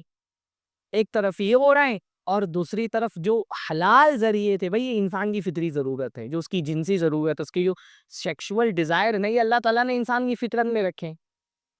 اب اس جنسی ضرورت کو ہماری شریعت نے برا نہیں کہا ہے. ہمارا دین الحمدللہ بہت ایڈوانس دین ہے. ہاں, یہ جو جنسی ضرورت اللہ تعالیٰ نے مردوں کے اندر رکھی ہے, اللہ تعالیٰ اس کو عیب نہیں کہتا ہے. یہ تو انسان کی فطری ضرورت ہے, اور ہمارا دین سارے دنیا کے مذاہب میں واحد ایسا دین ہے جو اس جنسی ضرورت کو پورا کرنا عیب نہیں سمجھتا ہے. اللہ تعالیٰ نے ایک فطری ضرورت رکھی ہے, بس اللہ تعالیٰ نے اس ضرورت کا ایک دائرہ طے کر دیا ہے حلال کا. اللہ کہتا ہے یہ ضرورت پوری کرو, لیکن اس حلال کے دائرے میں رہتے ہوئے. دنیا کے دیگر مذاہب کے مقابلے میں امتیاز ہے اسلام کو یہ حاصل. یہ اسلام کی خصوصیت ہے کہ اسلام خواہشات کو مارنے کا حکم نہیں دیتا, خواہشات کو کنٹرول کرنے کا حکم دیتا ہے. باقی دنیا کے تمام مذاہب کیا کہتے ہیں؟ خواہشات کو مارو. ہمارا دین کیا کہتا ہے؟ خواہشات کو کنٹرول کرو, اس کو حلال کے دائرے پہ رہ کر کے پورا کرو. اسی لیے ہمارے دین میں الحمدللہ لکھا رکھا گیا ہے ہے نا. دنیا کے ہر مذہب میں نکاح بری چیز ہے, اور اللہ کے قریب ہونا ہے تو عورت کو چھوڑنا پڑے گا. اس لیے آپ دیکھیں ہندو مذہب میں جو لوگ بہت دیندار بننا چاہتے ہیں, دینی ترقی کرنا چاہتے ہیں, وہ شادی نہیں کرتے, بال برہمچاری بن جاتے ہیں, سنیاس لے لیتے ہیں, جوگی بن جاتے ہیں, پہاڑوں میں چلے گئے, غاروں میں جا کر کے پناہ لے لی, وہیں اپنی بھکتی میں لگے ہوئے ہیں. بدھسٹوں میں آپ دیکھیں بھکشو بن جاتے ہیں, شادی نہیں کرتے, ہے نا, اپنی تپسیا میں لگے رہتے ہیں موکش کی پراپتی کے لیے. عیسائیوں میں دیکھیں آپ پادری شادی نہیں کرتے, نرس شادیاں نہیں کرتی ہیں. ہر مذہب کہتا ہے نکاح کرنا بری چیز ہے, ہمارا دین کیا کہتا ہے؟ نکاح کرنا اچھی چیز ہے. ہر مذہب کہتا ہے عورت سے بندہ اللہ تعالیٰ, عورت اللہ تعالیٰ سے بندے کو دور کر دیتی ہے. ہمارا دین کیا کہتا ہے؟ عورت اللہ تعالیٰ کو بندے کے قریب کرتی ہے. اللہ کے نبی نے فرمایا اذا تزوج العبد فقد استکمل نصف الدین, بندہ جب نکاح کرتا ہے اس کا آدھا دین مکمل ہو جاتا ہے. ہمارا دین اتنا ایڈوانس دین ہے کہ اللہ کے نبی نے فرمایا تمہارا اپنی بیویوں کے ساتھ ہم بستری کرنا بھی صدقہ ہے. اس ایڈوانس سے ہوگا. پچھلے دنوں ایک ڈیبیٹ میں ایک سناتنی میرے ساتھ تھا, اس نے کہا کہ اسلام جو ہے نا وہ بہت روکھا سوکھا دین ہے, اس میں رومانس کے لیے کوئی گنجائش نہیں ہے. تو میں نے کہا بھائی رومانس اگر تمہاری مراد وہ والی رومانس ہے جو آپ کے یہاں غاروں میں بعض تصویریں ملتی ہیں, تو اس طرح کا رومانس تو نہیں ہے. اجنتا ایلورا کے جیسے غاروں میں جو تصویریں بنی گئی وہ والا رومانس اسلام میں نہیں ہے. باقی اسلام میں جتنا رومانس کا گنجائش ہے اتنا تو سوسائٹی بھی اجازت نہیں دیتی. ہاں, اسلام میں جتنی رومانس کی گنجائش ہے اتنا سماج ہی برداشت کر پاتا ہے اس رومانس کو. اسلام میں تو اتنا اسکوپ ہے کہ آدمی ایک عورت سے رومانس کرے, نہیں اس کا رومانس کے تقاضے پورے ہو رہے, 2 کر لے, 3 کر لے, 4 کری. اتنا ایڈوانس اور کیا, اس سے زیادہ ایڈوانس ابھی تک ہمارا سماج اتنا ایڈوانس ہو پایا جتنا اسلام ایڈوانس ہے الحمدللہ. تو اللہ تعالیٰ نے یہ جو جنسی خواہش رکھی ہے, پہلا تو شریعت کا تقاضا ہی تھی بھائی ان جنسی خواہشوں کو ابھارا نہ جائے. وہ چیزیں جو جنسی خواہشات کو ابھارتی ہے شریعت کے ان پر پابندی لگائی ہوئی ہے. فحاشی کو پر اللہ تعالیٰ نے پابندی لگا دی. اللہ تعالیٰ نے فرمایا جو لوگ اہل ایمان میں فحاشی پھیلانا چاہتے ہیں ان کے لیے دردناک عذاب ہے. دوسری طرف کیا کیا ہے, اس جنسی تقاضے کو پورا کرنے کے لیے حلال راستہ اللہ تعالیٰ نے کھول دیا ہے نکاح کا. جلدی نکاح کرنا, آسانی سے نکاح ہو جانا, زیادہ نکاح ہو جانا, حلال راستے کھولے گئے تاکہ حرام راستے بند ہو. شیطان آج کے دور میں کیا کر رہے ہیں, ایک طرف سے جنسی خواہشات کو ابھار رہے ہیں, دوسری طرف جو اس کے حلال راستے تھے اس کو مشکل سے مشکل تر کیا جا رہا ہے. نکاح کو معاشرے کے اندر اتنا مشکل بنایا جا رہا ہے کہ آدمی کے پاس اپنی اس فطری ضرورت کو پورا کرنے کے لیے حرام کے علاوہ کوئی راستہ نہ بچے. اور جب یہ پوری مشین چلتی ہے تو پھر ظاہر سی بات ہے جب جنسی خواہشات کو ابھارا جائے گا تو ہر آدمی کے لیے, اگر اس کے لیے حلال راستے بند ہے تو ہر آدمی کے لیے آپشن نہیں ہوتا ہے. پھر ہمارے معاشرے میں ریپس پیدا ہو رہے ہیں. ہاں, یہ جو جب کوئی ریپ کا واقعہ ہوتا ہے تو ہمارا میڈیا چلاتا ہے یہ ریپسٹ کہاں سے آ گئے. بھائی یہ ہمارا سوشل میڈیا, ہمارا الیکٹرانک میڈیا, ہمارا پرنٹ میڈیا, یہ ریپسٹ پیدا کرنے کے کارخانے ہیں. ریپسٹ یہاں سے پیدا ہو رہے, یہ ریپسٹ لوگوں کا پروڈکشن ہاؤس ہے ہمارا میڈیا. یہ چیخ رہے ریپسٹ کا پیدا ہو رہے, ریپسٹ آپ پیدا کر رہے, نیوز چینل تک کے محفوظ نہیں ہے. مطلب آپ فلموں کی اور ویب سیریز کی کیا بات کریں, الگ الگ طرح کے ایپس ہو تو بھی ہمارے حکومت کے دماغ میں اللہ رب العالمین نے ہدایت دی کہ ایسے فحش ایپ پر پابندی لگائی گئی. پچھلے دنوں خبر آئی, ورنہ ایپ سے لے کر کے ویب سیریز تک ہر چیز تو بھڑکا رہی ہے شہوتوں کو. اور یہ جب شہوتیں بھڑکتی ہیں تو آدمی بدکاری کے راستے پہ جاتا ہے, اور بدکاری اور زنا جب معاشرے کے اندر ہوگا تو صرف زنا بھی رضا نہیں ہوگا, ریپ بھی ہوگا. آپ دیکھیں جتنے ریپ کیسز ہوئے ہیں, ابھی یہ کلکتہ کے ریپ کیس کا معاملہ آیا تھا, باقاعدہ رپورٹ آئی جب اس مجرم کو پکڑا گیا اور تفصیلات معلوم کی گئی, پتہ چلا اس نے شراب پی تھی, پورن ویڈیو دیکھا تھا اپنے موبائل میں, پھر کسی طوائف کے پاس گئے, اس کا دیگی بھرا, آیا کالج میں ایک معصوم سی طالبہ کو ریپ کیا, اس کو قتل کر کے بھاگ گیا. ہم لوگ ریپ کے خلاف کا آواز اٹھا رہے, بس اس ریپ کے پیچھے جو چیزیں شراب پورن انڈسٹری اس کے خلاف کوئی کاروائی نہیں کر رہی حکومت. ہاں, اصل بیماری کی جڑ جو ہے نا وہ ختم نہیں ہو رہی. معاشرے کے اندر فحاشی کو پھیلانے کے لیے جو اسباب اس وقت کام کر رہے ہیں، کب تک ان اسباب کو لوگ نہیں لگایا جائے گا تب تک کہ یہ جرائم ختم معاشرے کے اندر نہیں کیے جا سکتے. ایسا کوئی ریپ کا کیس ہوتا ہے تو ہمارے بہت سارے حلقوں سے آواز آتی ہے کہ بھئی اسلام میں بھی جو بلاکار کی سزا ہے وہی سزا ہندوستان میں بھی ہونی چاہیے. ہینڈ دا ریپسٹ، ریپ کرنے والے کو پھانسی چڑھا دو. اور ہم کو خوشی بھی ہوتی ہے الحمدللہ کہ بعض مرتبہ بہت ایکسٹریم جو رائٹ ونگ کے ہمارے ملک کے لوگ ہیں وہ بھی بعض مرتبہ اس طرح کی باتیں کرتے ہیں. وہی اسلام والی سعودی عرب والی سزا ہونی چاہیے ریپسٹ کے لیے، سر قلم کر دو اس کا. اور ہم کو سن کر کے اچھا لگتا ہے. لیکن اسلام نے معاشرے کو فحاشی سے بچانے کے لیے صرف ایک قانون نہیں رکھا ہے. قانون تو بہت بات کی چیز ہے. اسلام معاشرے کو بدکاری سے، زنا سے بچانے کے لیے قانون بنایا ہے، پر قانون سب سے لاسٹ اسٹیپ ہے. اسلام قانون بنانے سے پہلے نظام بناتا ہے اور نظام بنانے سے پہلے ذہن بناتا ہے. پہلے ذہن بناتا ہے، پھر نظام بناتا ہے، پھر آخری درجے میں جا کر کے قانون بناتا ہے. صرف قانون بنا کر کے، سخت سزائیں رکھ کر کے معاشرے سے جرائم کو ختم نہیں کیا جا سکتا.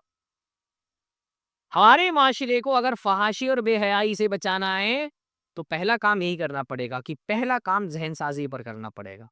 پہلے ذہن بنایا جائے گا، پھر نظام بنایا جائے گا. یہ ترتیب سمجھنا بہت ضروری ہے کہ اسلام معاشرے کے اندر تبدیلی لانے کے لیے سیدھا نظام کو تبدیل کرنے کی بات نہیں کرتا. اسلام پہلے ذہن تبدیل کرنے کی بات کرتا ہے. یہ جو سلفی نقطۂ نظر ہے اور تحنیکی نقطۂ نظر ہے، اس کا سب سے بنیادی فرق یہی ہے. سلفی آئیڈیالوجی اور جو تحریکی آئیڈیالوجی ہے، اس کا بنیادی فرق. تحریکی آئیڈیالوجی کیا کہتی ہے؟ نظام بدل دو، حکومت تبدیل کر دو، خلافت الہیہ آ جائے، حکومت الہیہ آ جائے. نظام کی تبدیلی جب تک ذہن کی تبدیلی نہ ہو، نظام کی تبدیلی کوئی فائدہ نہیں پہنچا سکتی. پہلے ذہنوں کو تبدیل کرنے پڑے گا. اللہ کے رسول صلی اللہ علیہ وسلم کا جو منہج انقلاب ہے نا، ہمارے تحریکی آبا کو انقلاب لفظ بہت اچھا لگتا ہے. نبی صلی اللہ علیہ وسلم کا جو منہج انقلاب ہے، اس منہج انقلاب کی شروعات نظام کی تبدیلی سے نہیں ہوئی تھی، ذہن کی تبدیلی سے ہوئی. اللہ کے رسول نے پہلے ذہنوں کو تبدیل. اللہ کے رسول صلی اللہ علیہ وسلم نے کیا آتے ساتھ نظام کی تبدیلی کے لیے شروعات کر دی کہ بھئی 10 15 20 لوگ کو ہوئی چکے نہیں. حضرت عمر کے ساتھ پلاننگ کرتے کہ اسی طرح سے جو ہے نا وہ ابو جہل کو کڈنیپ کرتے کو ختم کر دینا ہے. ہاں، ابو لہب کے ساتھ یہ معاملہ کرنا ہے، کسی طرح سے حکومت اور اقتدار کو اپنے ہاتھ میں لے لینا ہے. اللہ کے نبی صلی اللہ علیہ وسلم نے تبدیلی کی شروعات ذہنوں کی تبدیلی سے کی. پہلے ذہن تبدیل کیا جائے گا. جب ذہن تبدیل ہو جائیں گے تو نظام خود بخود تبدیل ہو جائے گا. اگر آدمی یہ سوچے کہ میں نظام تبدیل کر دوں، بھائی لوگ بگڑے ہوئے ہو نا، ان پہ کتنا بھی صالح نظام لے کر کے آ جائے، بگڑے ہوئے لوگ بہترین سے بہترین نظام کو تبدیل کر دیں گے. اس لیے انقلاب کی شروعات باہر سے نہیں ہوتی ہے. میں نہیں کہہ رہا مطلب ایک ایکسٹریم جو مولانا وحید الدین خان صاحب وغیرہ کی نظام کی بات ہی نہیں کر رہی ہے. میں یہ نہیں کہہ رہا کہ نظام تبدیلی ہونا چاہیے، پر نظام کی تبدیلی ذہنوں کی تبدیلی سے ہوتی ہے. اللہ کے نبی صلی اللہ علیہ وسلم نے پہلے اندر سے لوگوں کو تبدیل کیا.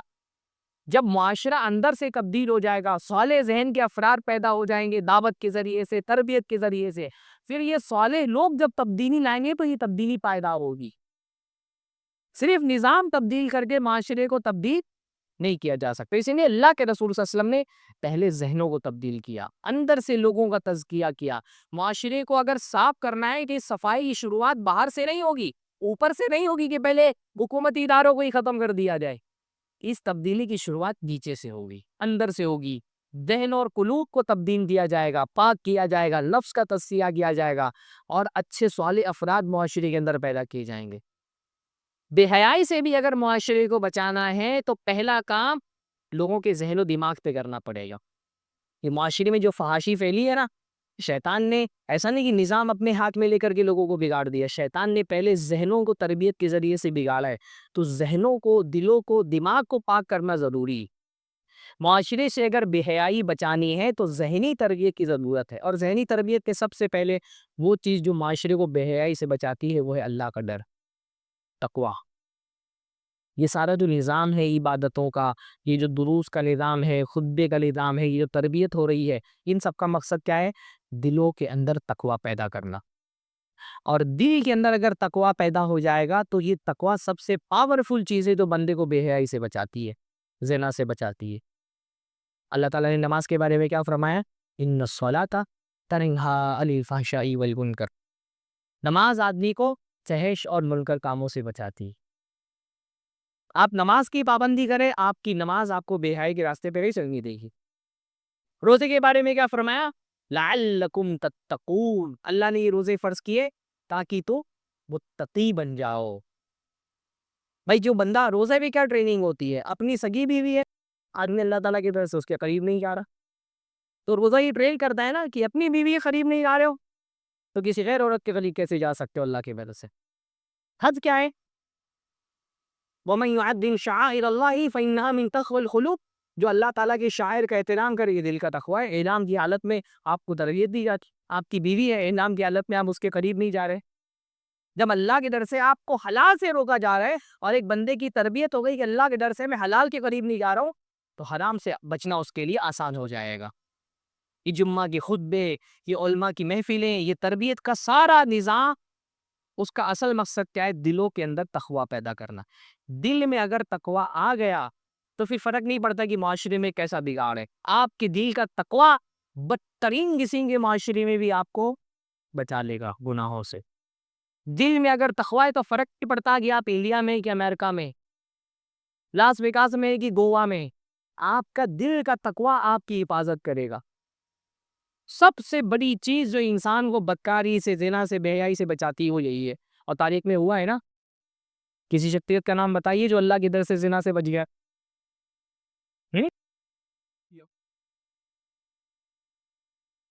حضرت یوسف علیہ السلام.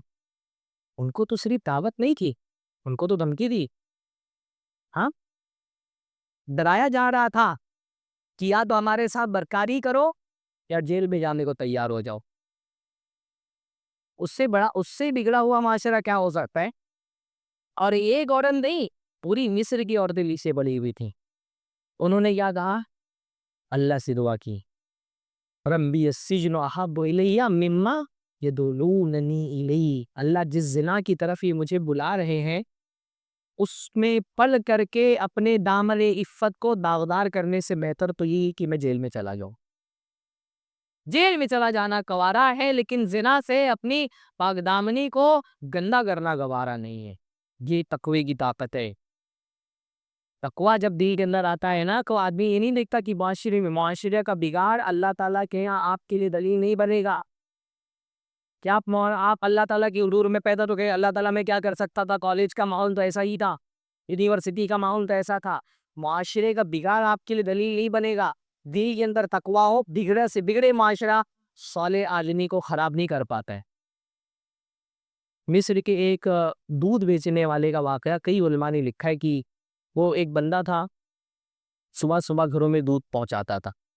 تو ایک گھر میں وہ پہنچا اور اس نے دروازہ کھٹکھٹایا. گھر سے خاتون کی آواز آئی کہ بھائی میرے گھر میں کوئی مرد نہیں دودھ لینے والا، ایسا کریں ہم گھر کے اندر داخل ہو کر کے دودھ رکھ دیں. شریف آدمی تھا، سمجھ نہیں پایا.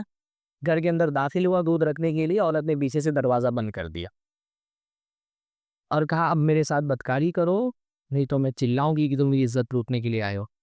پھنس گیا آدمی، کیا کر سکتا تھا؟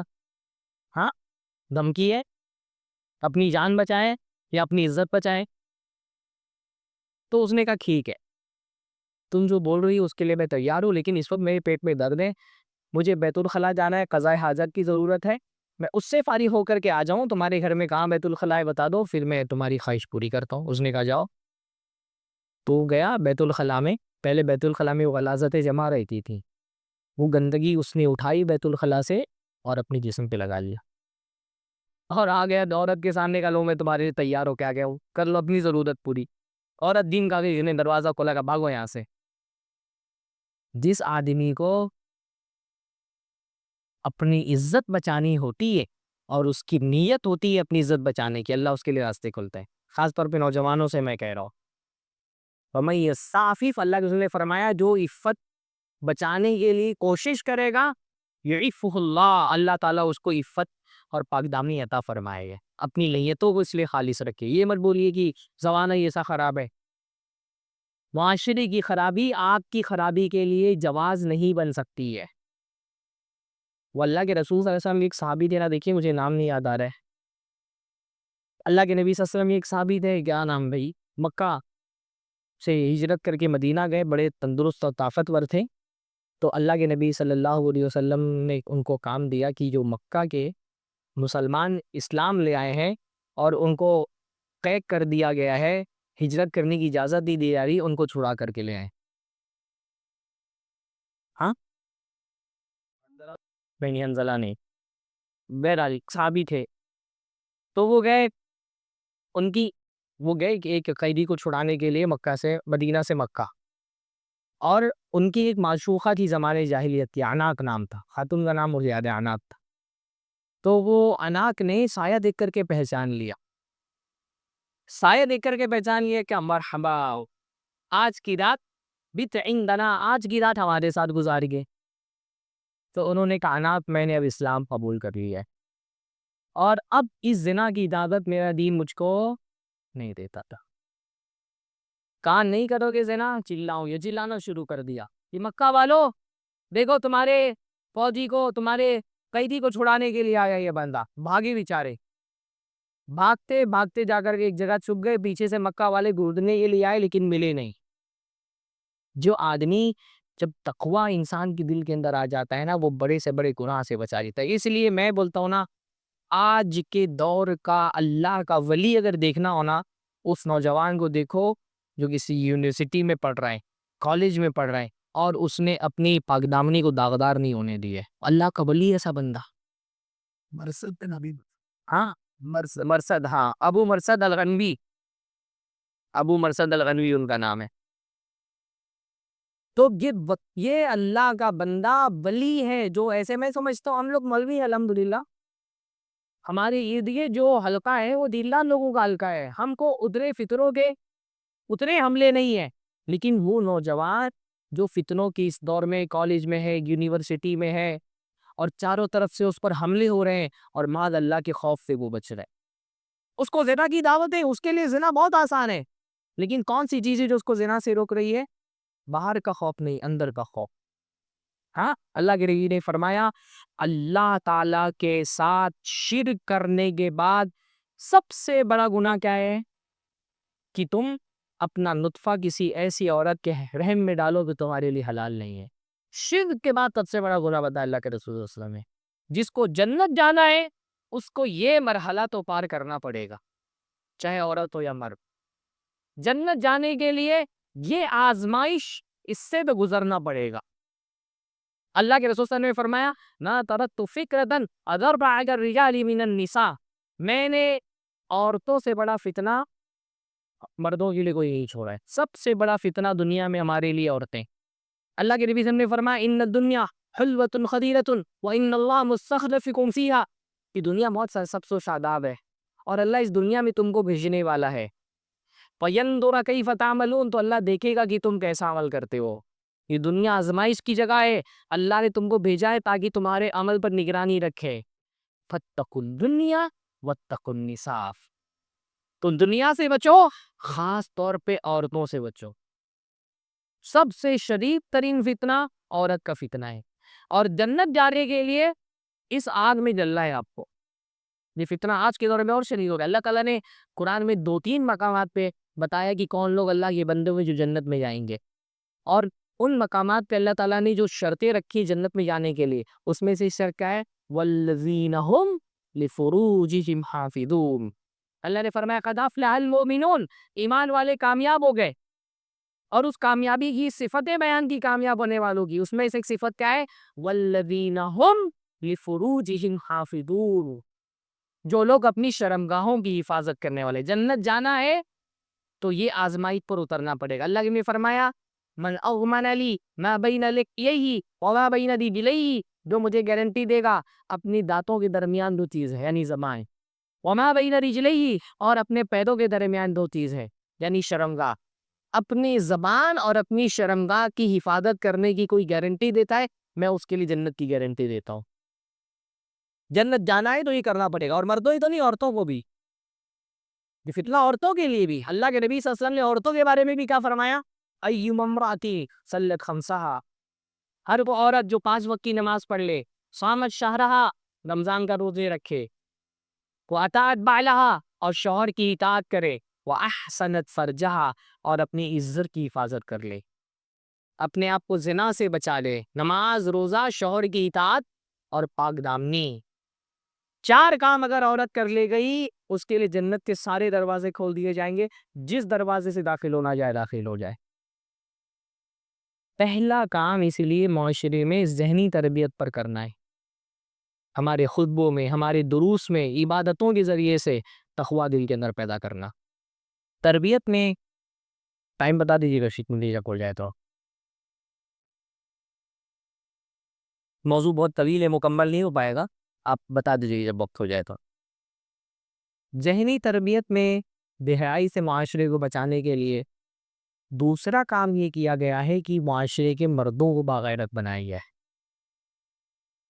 ہمارے معاشرے کے اندر جب ہم پردے کی بات کرتے ہیں یا بے حیائی کی، بے پردگی کی بات کرتے ہیں، ہم کو لگتا ہے پردہ تو عورتوں کا موضوع ہے. نہیں، معاشرے میں آج اگر بے پردگی ہے تو اس بے پردگی کے پہلے ذمہ دار معاشرے کے مرد ہیں. معاشرے کی بے پردگی اصل میں معاشرے کے مردوں کی دیوسیت کی علامت ہے.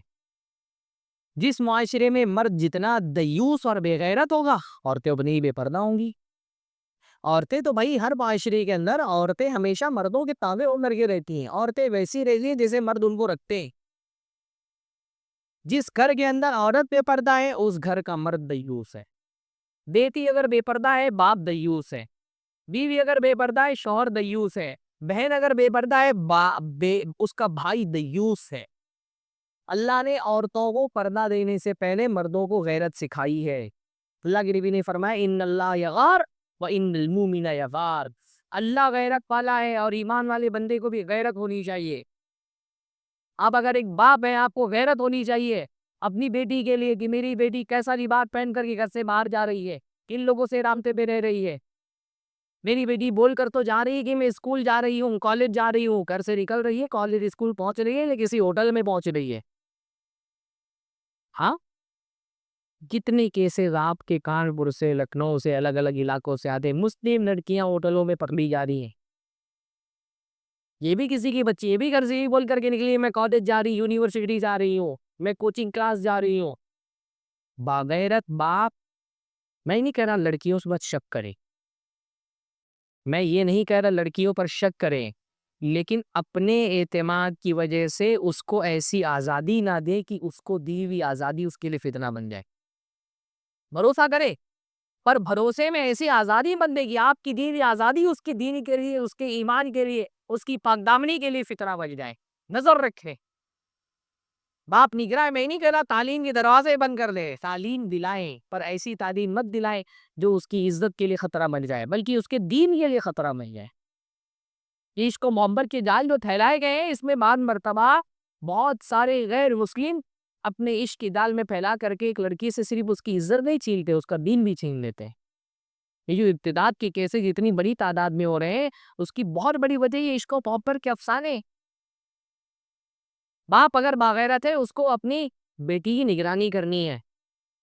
بیٹی نقاب پہن کر کے گھر سے باہر نکلی ہے تو نقاب پہن کر کے پہنچتی بھی کہ نہیں پہنچتی ہے. میں نے کتنے کیسز دیکھے، میں ملا کئی سالوں تک کے ممبرا سے کرلا، ہماری ممبئی کے 2 اسٹیشن ہیں، آدھے 40 منٹ کا راستہ ہے. 10 مرتبہ میں نے کیس دیکھا. ہمارے یہاں جو فرسٹ کلاس کا ڈبہ ہوتا ہے اس میں لیڈیز کمپارٹمنٹ دکھائی دیتا ہے یا اس کمپارٹمنٹ سے. 10 مرتبہ میں نے دیکھا ممبرا ایک مسلم اکثریتی علاقہ ہے، لڑکی نقاب پہن کر کے چڑھی ٹرین میں، جیسے ٹرین میں پہنچی نقاب اتر گیا، بیگ میں چلا گیا. آپ اگر ایک مسلمان باپ ہیں، آپ کی ذمہ داری ہے کہ آپ دیکھیں لڑکی نقاب پہن کر کے نکل رہی ہے تو جہاں پہنچنا ہے وہ نقاب پہن کے پہنچ بھی رہی ہے، پہنچ رہی. آپ بھائی ہیں تو آپ کی ذمہ داری ہے. آپ شوہر ہیں باغیرت دیوس نہیں ہے تو آپ کی ذمہ داری ہے کہ دیکھیں کہ جو شرعی تقاضا ہے نقاب کا وہ آپ کی بیوی پورا کر رہی کہ نہیں کر رہی، آپ کی بہن پورا کر رہی کہ نہیں کر رہی ہے، آپ کی بیٹی پورا کر رہی کہ نہیں کر رہی ہے. اور مسئلہ مسئلہ صرف نقاب کا نہیں، ہمارے معاشرے کے اندر جس طرح کا نقاب پہنا جا رہا ہے اس پر خود ایک نقاب کی ضرورت ہے. ہاں، نقاب کا مقصد کوئی یونیفارم نہیں ہے کہ یونیفارم عورت کو ڈال لے رہے ہیں بلیک کلر کا. بس نقاب کا مقصد کیا ہے؟ خوبصورتی کو چھپانا ہے نا. نقاب کا مقصد کیا ہے؟ زینت کو کم کرنا، زینت کو چھپانا. اللہ نے فرمایا وَلَا يُبْدِينَ زِينَتَهُنَّ، عورتیں اپنی زینت کا اظہار نہ کریں. اور اس زینت کو چھپانے کے لیے کہا گیا ہے چادر ڈالو اپنے اوپر. ہمارے معاشرے میں جس طرح کا نقاب پہنا جا رہا ہے یہ زینت کو چھپانے کے بجائے اور بڑھا دے رہا ہے. ہاں، کالے برقعے کو بھی فتنہ تازہ کہیے، اس کو پردہ نہیں پردے کا جنازہ کہیے. آج ہمارے معاشرے میں پردے کے نام پہ جو کچھ ہو رہا ہے یہ پردہ نہیں ہے، یہ پردے کا جنازہ ہے. جیسا نقاب پہنا جا رہا ہے اس پر ایک اور نقاب کی ضرورت ہے. بھئی نقاب کا مقصد کیا تھا؟ عورت کا حسن چھپانا ہو. یا تو بدصورت عورت نقاب پہن کر کے خوبصورت ہو جا رہی، ہاں، بوڑھی پہن کر کے جوان ہو جا رہی. یعنی وہ ایک میگزین نکلتی تھی حیدرآباد سے شگوفہ، اس میں ایک شاعر نے جو ہے نا ایک نظم لکھی تھی. ویسے تو وہ خیالی نظم ہے لیکن ہمارے معاشرے کی حقیقت کی عکاس ہے. اس نے نظم، لمبی نظم تھی کہ بھئی شاعر کہہ رہا ہے کہ میں تیار ہو کر کے بازار گیا تو وہاں ایک نقاب پوش خاتون کو دیکھ کر کے میرا دل اس کی طرف مائل ہو گیا تو میں نے اس کا پیچھا کیا. ہوتے ہیں نا معاشرے کے اندر بہت سارے لوگ اسٹاکنگ کرنے والے. تو بھائی میں تو فریفتہ ہو گیا اور وہ عورت جہاں جہاں جا رہی تھی میں پیچھے پیچھے بہت دور تک اس کے پیچھے گیا اور اس عورت کو احساس ہو گیا کہ میں اس کا پیچھا کر رہا ہوں. تو اس نے مڑ کر کے اور پھر اپنا نقاب اٹھایا. تو شاعر کہتا ہے کہ رخ سے اٹھا نقاب تو باللہ ڈر گئے. ہاں، ایسے ڈرے کہ خوف سے بے ہوش پڑ گئے. اور آیا جو ہوش سامنے پیرانہ سال تھی. پیرانہ سال ہی بوڑھی ہو ہے. ہاں، پیر کہتے ہیں نا بوڑھے کو. آیا جو ہوش سامنے پیرانہ سال کی، لیکن زباں کے زور میں وہ با کمال تھی. بولی کہ چھیڑا کیوں مجھے، کیوں روکے راستے، اپنے ہی واسطے یا پھر ابا کے واسطے. ہاں، کہنے کو تو یہ مزاحیہ نظم ہے لیکن کیا یہ ہمارے معاشرے کی حقیقت نہیں ہے کہ ہمارے معاشرے میں نقاب پہن کر کے بوڑھی عورت جوان ہو جا رہی ہے. اگر آپ کے اندر تھوڑی سی بھی غیرت ہے دینی کی تو جائیں، اور اگر آپ کی بیوی، آپ کی بہن، آپ کی والدہ، آپ کی بیٹی ایسا نقاب پہنتی آج لگا دیجیے اس کو. نقاب میں سادگی رکھی. ایک مومن مرد شوہر ہوتا ہے تو باغیرت ہوتا ہے، باپ ہوتا ہے تو باغیرت ہوتا ہے، بھائی ہوتا ہے تو باغیرت ہوتا ہے. کس بچے کی غیرت ہوتی ہے بھائی کے اندر؟ ہاں، آپ دیکھیں حضرت عائشہ کی کچھ مناسک چھوٹ گئے تھے نا حجۃ الوداع میں، ناپاک ہو گئی تھی وہ. تو جب وہ پاک ہو گئی تو اللہ کے نبی نے ان کے بھائی عبد الرحمن ابن ابی بکر سے کہا کہ لے جاؤ عائشہ کو، اور جو ان کے مناسک چھوٹے وہ حرم کے جو حدود ہیں اس کے باہر سے آئے اور اپنے مناسک ادا کر لیں احرام باندھ کر کے. تو وہ حضرت عائشہ کو لے کر کے نکلے. حضرت عائشہ نے چہرے پہ نقاب ڈالا ہوا تھا. جب آبادی ختم ہو گئی، سنسان راستہ آ گیا، تو انہوں نے چہرے سے نقاب اتار لیا کہ بھئی اب نقاب کرنے کی کوئی ضرورت نہیں ہے، اب تو آبادی ختم ہو چکی ہے، سنسان علاقہ ہے، کوئی مرد دیکھنے والا نہیں ہے. حضرت عبد الرحمن ابن عوف نے وہ اونٹ کو مارنے والا سوٹا ہاتھ میں لیا ہوا تھا، مارا اس سے پیر پہ، کہا چہرے کو ڈھکو. کہا یہ تو سنسان علاقہ ہے. حضرت عبد الرحمن نے کہا نہیں، میری غیرت نہیں گوارا کرتی کہ کسی سنسان علاقے میں بھی تم چہرہ کھول کر کے چلو. ایسی غیرت ہونی چاہیے بھائی کے اندر. اچھا، ہمارے معاشرے میں بھائی کے اندر، باپ کے اندر تھوڑی بہت غیرت ہے. سب سے بڑا بے غیرت اور دیوس جانور ہے معاشرے کا شوہر. سب سے بڑے دیوس. بھائی کو تھوڑی بہت غیرت آ جاتی ہے اپنی بہن کو لے کر کے، کوئی غیر پر دیکھے تو اس کی غیرت کی جو وہ نفس ہے وہ پڑک اٹھتی ہے. باپ کو بھی بہن کو لے، اپنی بیٹی کو لے کے تھوڑی غیرت ہے. سب سے بڑا دیوس ہے شوہر. وہ شادی کے پہلے دن سے اس کی دیوسیت شروع ہو جاتی ہے. شادی کا دن ہے، اسٹیج سجایا ہوا ہے، بغل میں اپنے دلہن کو سجا دجا کر کے ہزاروں کا میک اپ لگا کر کے کھڑا کر دیا ہے. اور یہ میں بے دین لوگوں کی بات نہیں کر رہا، یہ میں دیندار لوگوں کی بات کر رہا ہوں. مسجدوں کی ذمہ داروں کی گھروں میں ایسی شادیاں میں نے دیکھی ہیں. سجا دجا کے کھڑا کر دیا ہے، کوئی سیگریگیشن نہیں ہے. عورت بھی آ رہی ہے، مرد بھی آ رہے ہیں، اس کو بھی دیکھ رہے ہیں، اس کی بیوی کو بھی دیکھ رہے ہیں، یہ بے غیرت، اس کو بھی فرق ہی نہیں پڑ رہا ہے. بھائی مرد کتنا بھی شریف ہو، عورت کو کس نظر سے دیکھتا ہے وہ؟ ہاں، دینداری کا مطلب یہ تھوڑی ہوتا ہے کہ انسان کی شہوت ختم ہو گئی. دیندار آدمی بھی اب اللہ تعالیٰ نے یہ انسان کی فطرت میں رکھا ہے. کوئی نظر جو نامحرم عورت پر پڑے وہ شریف نظر نہیں ہو سکتی ہے. اللہ تعالیٰ نے مرد کو ایسا بنایا ہی نہیں. یہ جو لوگ بہت سارے لڑکے بولتے ہیں نا میری محبت بہت پاکیزہ ہے، کوئی محبت پاکیزہ نہیں ہوتی ہے.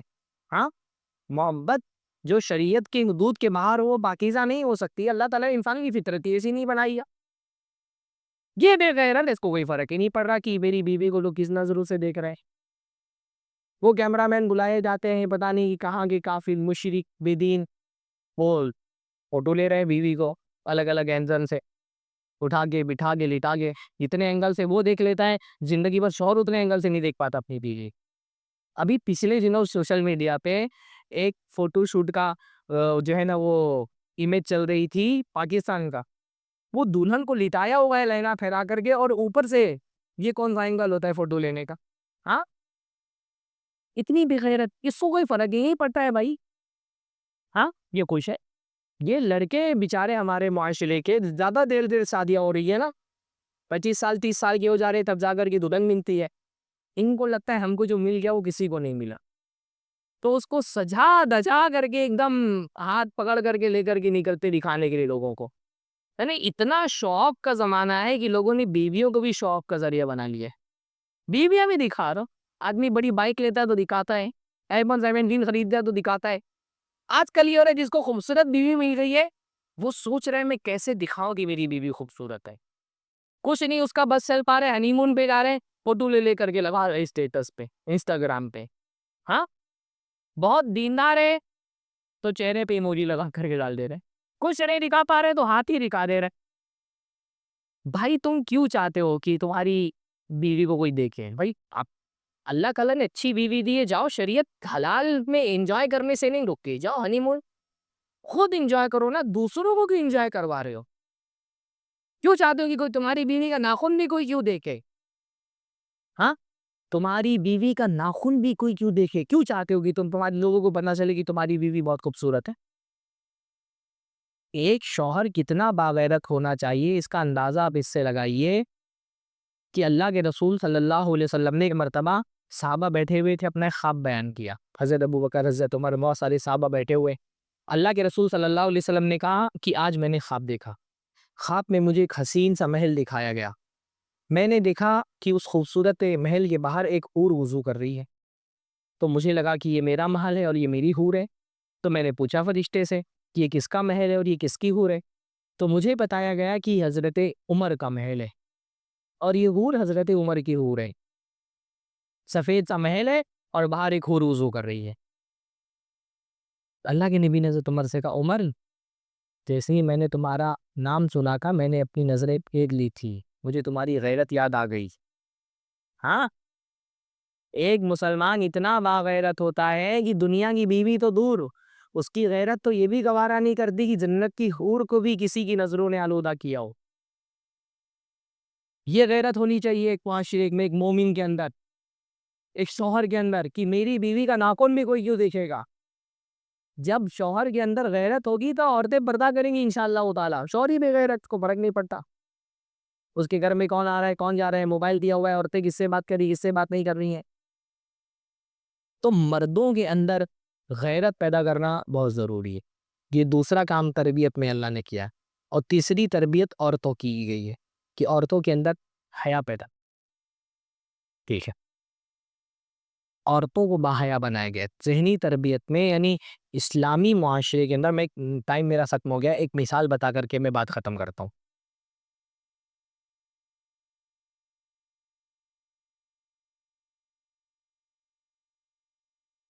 ایک مسلمان عورت کتنی باحیا ہونی چاہیے اس کا اندازہ اس سے لگائیے کہ حضرت فاطمہ نے ایک مرتبہ حضرت اسماء سے، اسماء بنت ابی بکر، ان سے کہا کہ اسماء، یہ جو مدینہ میں عورتوں کی وفات کے بعد ان کو قبرستان لے جانے کا طریقہ یہ مجھے پسند نہیں ہے.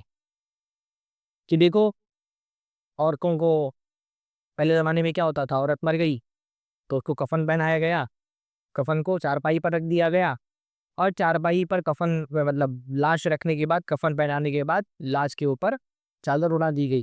چادر صرف عورتوں کی کفن لاش پر اڑائی جاتی، مردوں کی لاش پر چادر نہیں اڑائی جاتی تھی، عورتوں کی لاش پہ چادر اڑائی جاتی تھی. تو کوئی تابوت تو ہوتا نہیں تھا.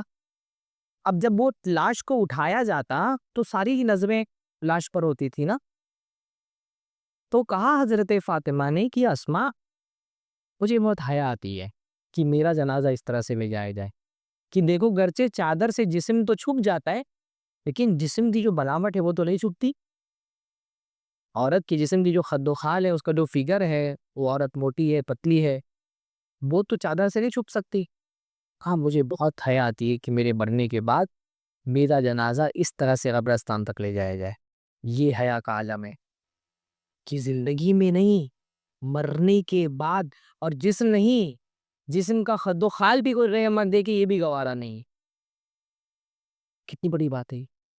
تو حضرت اسماء نے کہا کہ میں آپ کو وہ طریقہ بتاتی ہوں جو میں نے حبشہ میں دیکھا ہے، کہ حبشہ میں جب عورتیں وفات پا جاتی ہیں تو ان کا جنازہ تیار کیا جاتا ہے، اور جنازے کے اوپر کھجور کے پتے رکھ دیے جاتے ہیں، اس کے بعد چادر رکھی جاتی ہے.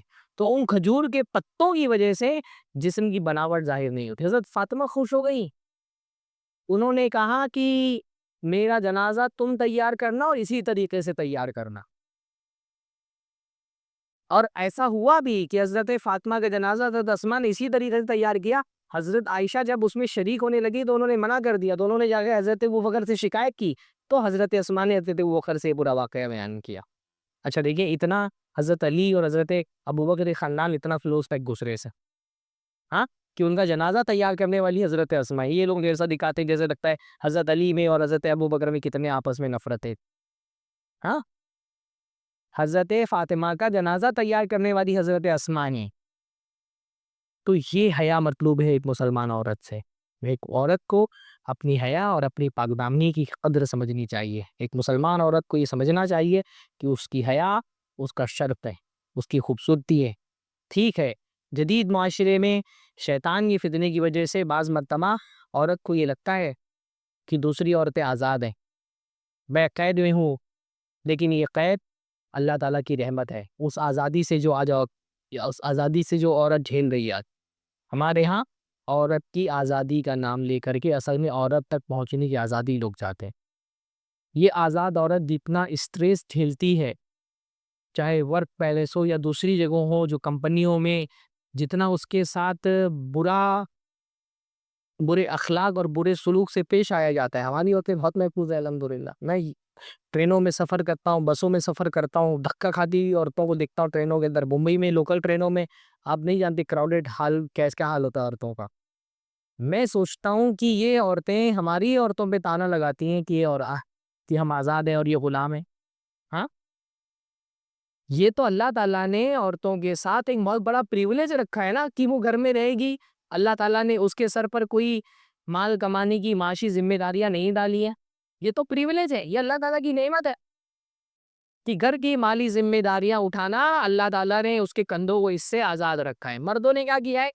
چالاک مردوں نے آزادی کے نام پر جو اپنی ذمہ داری تھی آدھی عورتوں کے کندھوں پہ ڈال دی، اور وہم میں ڈال دیا کہ یہی تمہاری آزادی ہے کہ تم آزاد ہو. اور عورت کی ذمہ داری اپنے کندھوں میں نہیں لی. بچہ پیدا کرنا، اس کو پالنا پوسنا، حتیٰ کہ کچن کا کام بھی عورت ہی کر رہی ہے. جو لبرل سوسائٹی ہے اس پہ ایسا نہیں کہ آدمی نے مال کمانے کی ذمہ داری آدھی عورت کے کندھوں پہ ڈال دی ہے اور کچن سنبھالنے کی ذمہ داری آدھی اپنے کندھوں پہ لے لی ہے. کچن بھی وہی سنبھال رہی ہے، مال بھی وہ کما رہی ہے. اور اس کو کیونکہ اس کو اس وہم میں ڈال دیا گیا کہ تم آزاد ہو، تو سوچتی ہے میں آزاد ہوں. اور وہ بیچاری ہماری عورتوں کو بہت رحم کی حالتیں دیکھتی ہے. اس کو سمجھتا ہے، اس کو لگتا ہے ہماری عورتیں قابل رحم یا قابل رحم تو ان کی حالت ہے. اور اب یہ بات بہت ساری عورتوں کو سمجھ میں آ رہی کہ فیمنزم کے نام پر جو ان کے ساتھ ایک بہت بڑا دھوکہ ہوا ہے اب مغرب میں کھل رہا ہے. آپ دیکھیں فیمنزم کے خلاف ایک بڑی تحریک یورپ سے لے کر کے امریکہ تک چل رہی ہے. عورتوں کو سمجھ میں آ رہا ہے. وہ جو ہے نا، وہ شکایتیں کر رہی کہ یہ کون سی عورت تھی ہم آرام سے بیٹھے ہوئے تھے اپنے گھر میں، جس نے آزادی کا نام دے کر کے ہم کو مارکیٹ میں ڈھکیل دیا. یہ جو عورتوں کی آزادی ہے یہ اصل میں سرمایہ داروں کا فائدہ ہے. آپ دیکھیں گے کہ جو فیمنزم کی تحریک ہے یہ ویسٹ میں اسی وقت شروع ہوئی جب انڈسٹریل انقلاب آیا. یہ جو سرمایہ کیپٹلسٹ جو ہے نا ہمارے معاشرے کا، یہ کیپٹلسٹ انسان کو انسان نہیں سمجھتا. یا تو اس کو ہیومن ریسورس سمجھتا ہے یا تو اس کو کنزیومر سمجھتا ہے. اس کے لیے انسان یا تو ایک ریسورس ہے یا تو کنزیومر ہے. اگر اتنی بڑی تعداد میں عورتیں اپنے گھروں کے اندر رہیں گی تو نہ اس کو ایز اے ریسورس یوز کر سکتا ہے نہ ایز اے کنزیومر یوز کر سکتا ہے. تو یہ پوری اس لیے آپ دیکھیں گے کہ جہاں سے صنعتی انقلاب شروع ہوا ہے وہیں سے ویمن لبریشن کی تحریک بھی شروع ہوئی ہے. یہ باقاعدہ سرمایہ داروں کے فائدے کے لیے عورتوں کو گھروں سے باہر نکالا گیا ہے. ہمارے یہاں لوگ سمجھتے ہیں کہ سائنس کی کوئی ویلیو نہیں ہوتی. سائنس بھی اپنے جو ہے نا الہادی ملحد جو سائنسدان ہوتے ہیں نا وہ اپنی الہادی سوچ کے حساب سے ہی سائنس کو فالو کر. میں نے ابھی جلدی ایک آرٹیکل پڑھا جس میں یہ پڑھا میں نے کہ جب جو صنعتی انقلاب کا دور تھا اس میں خواتین کے لیے گھر سے باہر نکلنے میں سب سے بڑا ٹینشن تھا بچے، کہ بچوں کی پرورش کون کرے گا. تو اس زمانے کے جو سائیکالوجسٹ تھے انہوں نے باقاعدہ آرٹیکلز لکھے سرمایہ داروں کو فائدہ پہنچانے کے لیے کہ اتنی عمر کے بعد بچے کی سائیکالوجی اچھے سے ڈیولپ ہو، اس کے لیے ضروری ہے کہ اس کو الگ سلایا جائے. آپ آج بھی دیکھیں گے یورپین معاشرے میں بچہ تھوڑا سا بڑا ہوتا ہے اس کا کمرہ ماں باپ سے الگ کر دیا جاتا ہے. یہ طریقہ اصل میں سرمایہ داروں کو فائدہ پہنچانے کے لیے گڑا گیا تھا. تو یہ پورا ویمن لبریشن کے نام پر جو تحریک چلی ہے، تحریک آزادی الاسما، اس کا مقصد عورتوں کو فائدہ پہنچانا نہیں، سرمایہ دار کو فائدہ پہنچائی. یہ پوری جو کاسمیٹک کی انڈسٹری ہے یہ ٹکی ہوئی ہے اسی بے حیائی پر. بلینز آف ڈالر کی انڈسٹری ہے. عورت اگر اپنے گھر میں رہنے لگے تو انڈسٹری بند ہو جائے. تو ہماری بہنوں کو یہ بات سمجھنی چاہیے کہ جدید معاشرہ اور جدید نظریات کس طرح ان کے ساتھ دھوکے کا کام کر رہے ہیں. اللہ تعالیٰ ہم سب کو صحیح سمجھ عطا فرمائے. آدھی تقریر انشاءاللہ کبھی موقع ملا تو اگلا اس کا حصہ کسی اور موقع پر آپ کے سامنے رکھا جائے گا. اقول قولی ھذا واستغفر اللہ لی ولکم ولسائر المسلمین واستغفروہ انہ غفور رحیم وآخر دعوانا الحمد للہ رب العالمین. السلام علیکم.